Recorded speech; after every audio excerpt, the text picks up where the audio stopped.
wabarakatuh. Waalaikumsalam warahmatullahi wabarakatuh. Innal hamdalillah rabbil alamin. Alladzi khalaqal insana fi ahsani taqwim. Walladzi an'ama 'alaina bi ni'matil iman wal islam hiya al-'ilm. Asyhadu an la ilaha illallah wa huwal 'azizul hakim. Wa asyhadu anna Muhammadan abduhu wa rasuluhu khatamul anbiya'i wal mursalin.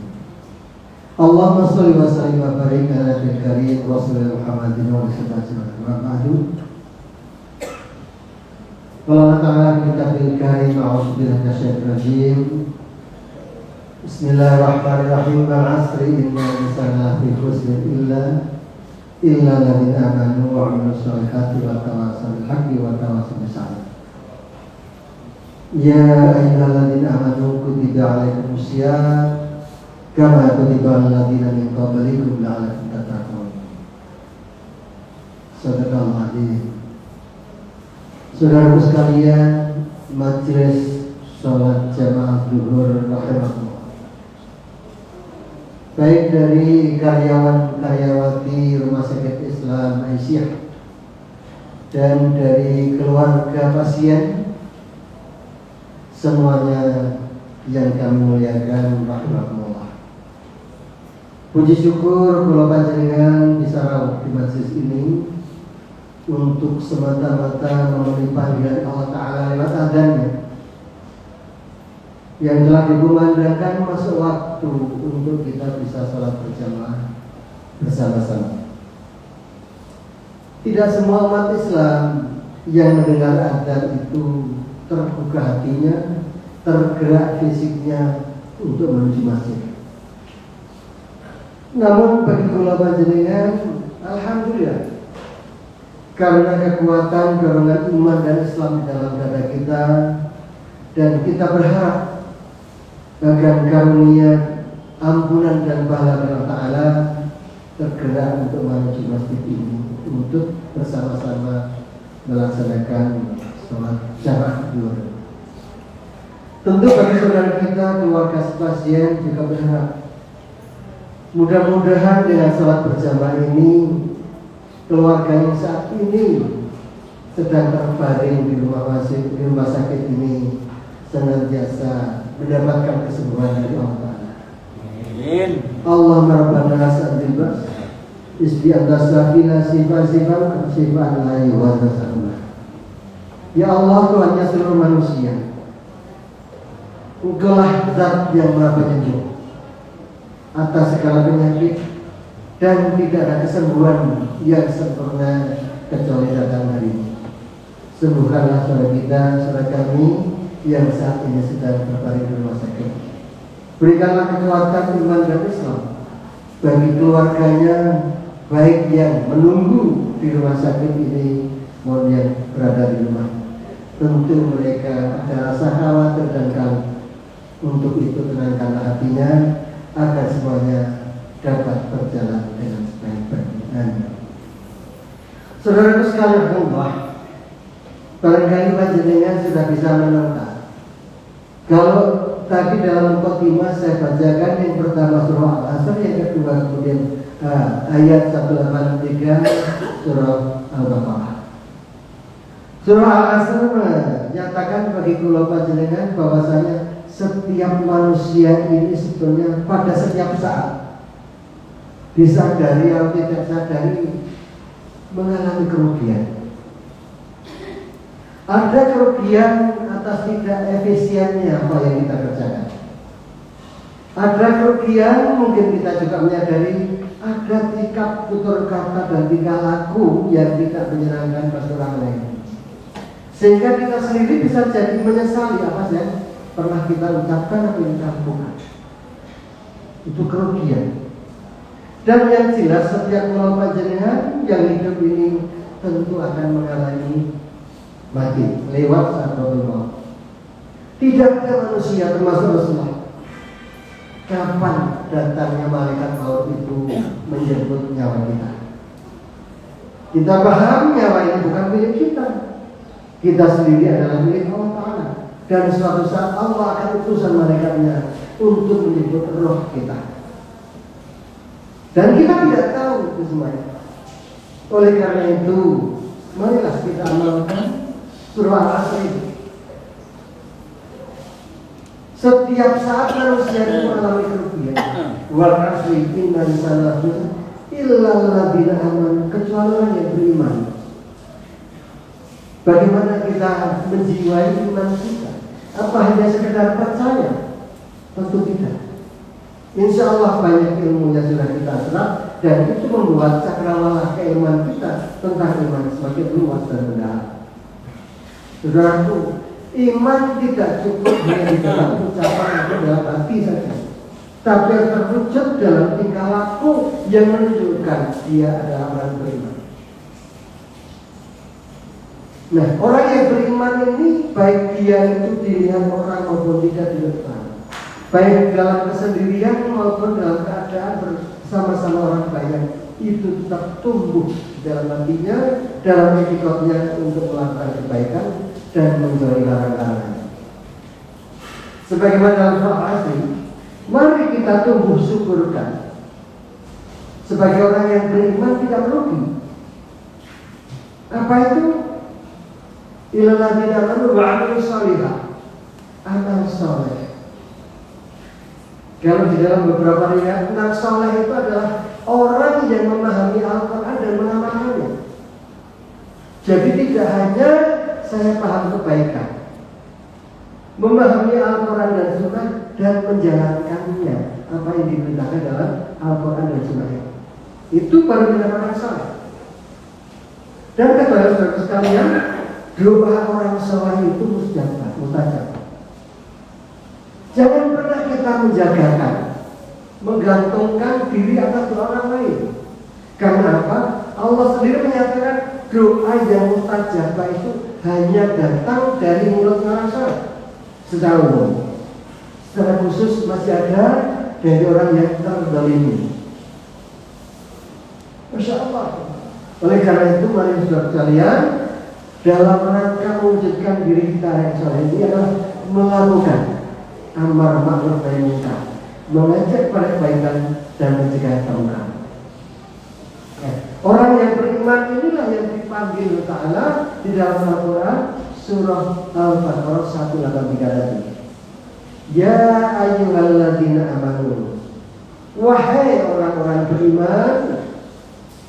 Kalau kula panjenengan itu mengaku diri kita orang beriman, kokoh dan kekeh dalam keimanan kepada Allah Ta'ala, dan berikut yang baik dalam iman itu, maka kita terbuka. Kutiba alaikumusiyam, ditetapkan pada kalian semuanya untuk berpuasa. Kutiba alaikumusiyam kama kutiba alal ladzina min qablikum la'allakum tattaqun. Sebagaimana puasa itu pernah diwajibkan kepada umat-umat terdahulu sebelum kalian. Jadi saudara sekalian, umat-umat sebelum Rasulullah Muhammad SAW itu telah diwajibkan puasa. Namun bagi untuk kita pulau panjenengan tidak wajib tahu bagaimana puasanya itu, bagaimana syarat rukunnya puasa itu bagi orang-orang sebelum Rasulullah Muhammad SAW. Kemudian kewajiban puasa bagi kita bagaimana? Ayat berikutnya. Syahrul Ramadan alladzi unzila fil Qur'an hudan lin-nasi wa bayyinatin minal huda. Faman syahida minkum syahra falyasum. Orang yang beriman yang mendapatkan menemui bulan Ramadan maka diwajibkan berpuasa. Diwajibkan berpuasa.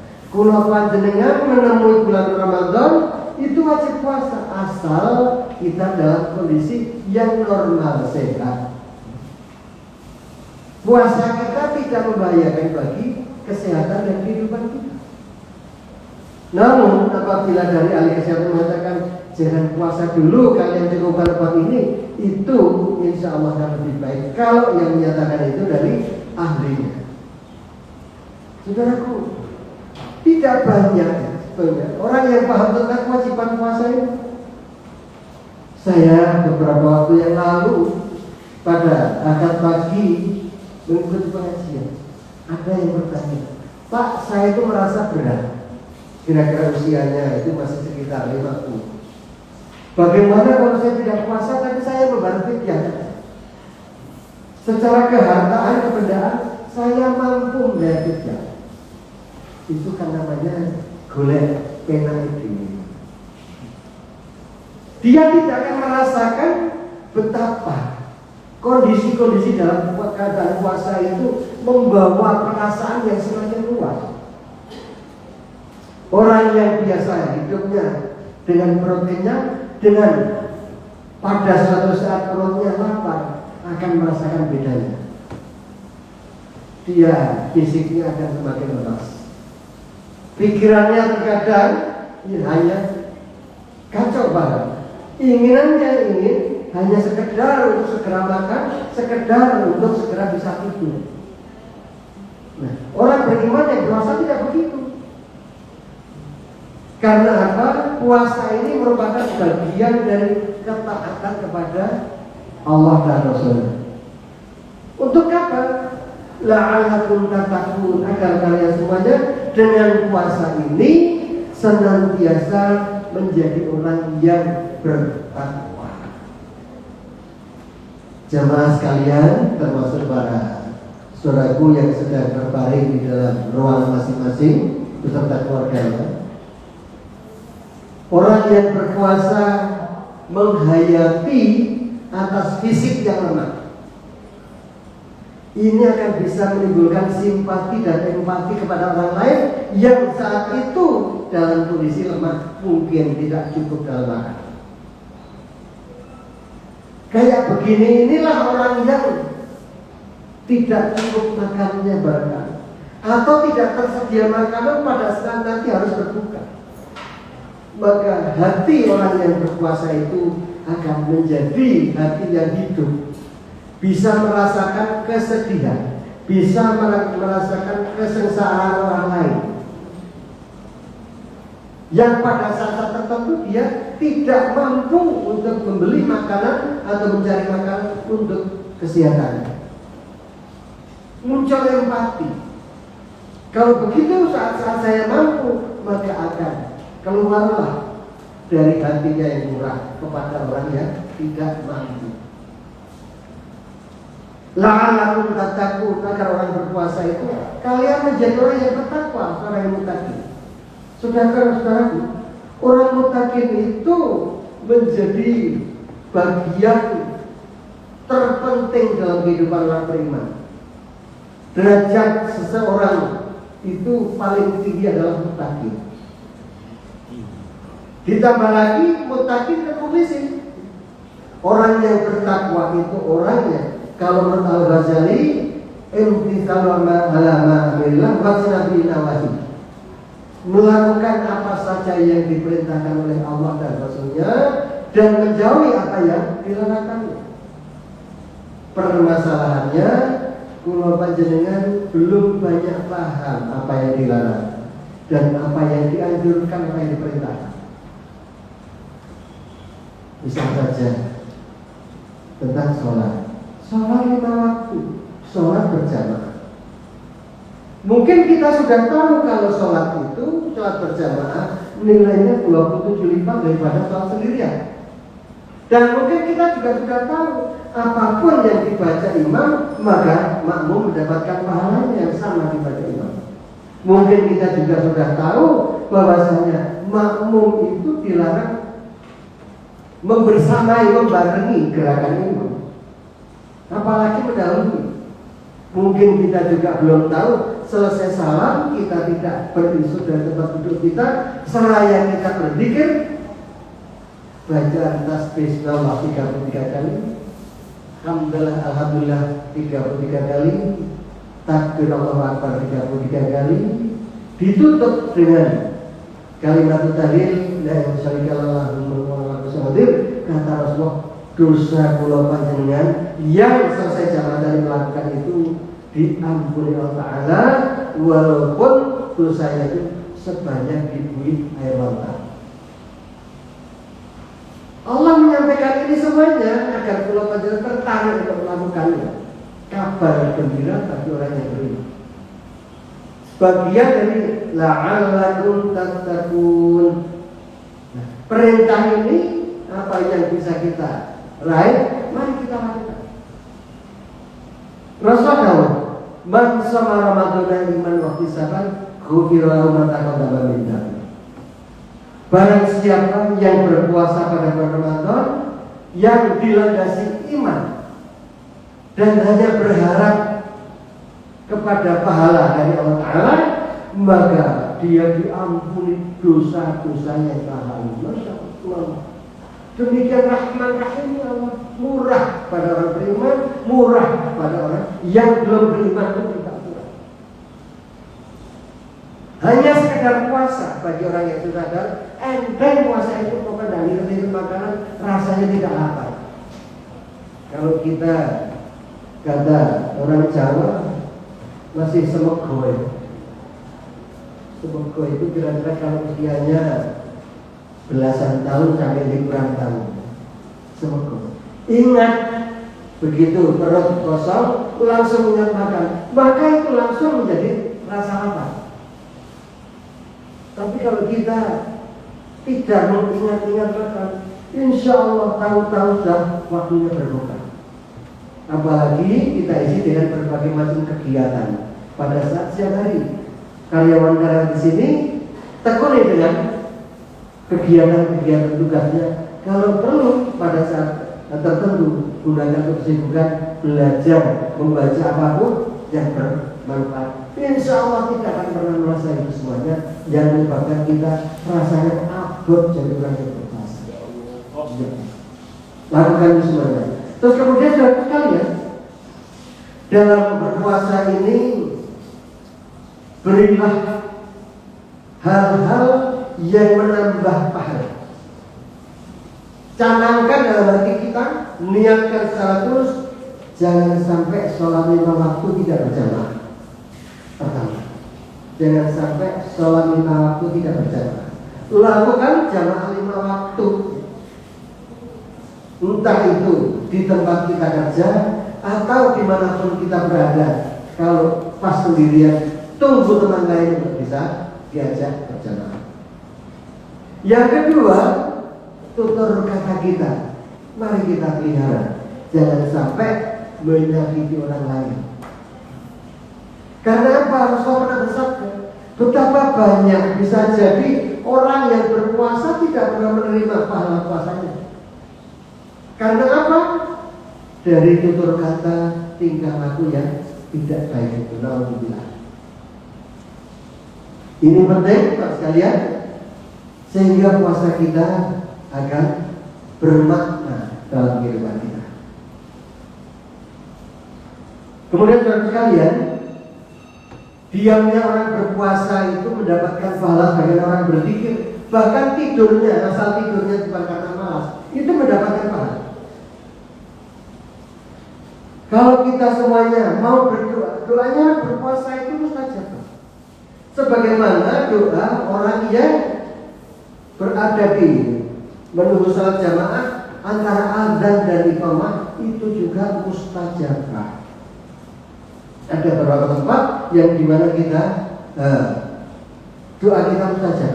Oleh karena saudara sekalian, sebelum bulan Ramadan Rasulullah biasanya mengabarkan, karena demikian hebatnya keagungan tamu kita bulan Ramadan. Dikatakan tamu kita, marhaban ya Ramadan, itu selamat datang bulan Ramadan. Jangan ada yang nyesal ngerti bulan Ramadan hari lu gak pernah mana deh. Ya. Jadi didiklah anak cucu kita di rumah masing-masing. Bulan Ramadan kita dungu kepada Allah diijabahi. Bulan Ramadan kita berpuasa agar semakin baik kehidupan kita dan seterusnya. Sehingga anak kita juga menjadi anak yang senang dengan berpuasa bulan Ramadan. Saya kira itu Bapak Ibu sekalian yang saya sampaikan. Kurang lebihnya mohon dimaafkan. Bila itu hidayah. Wassalamualaikum warahmatullahi wabarakatuh. Waalaikumsalam warahmatullahi wabarakatuh.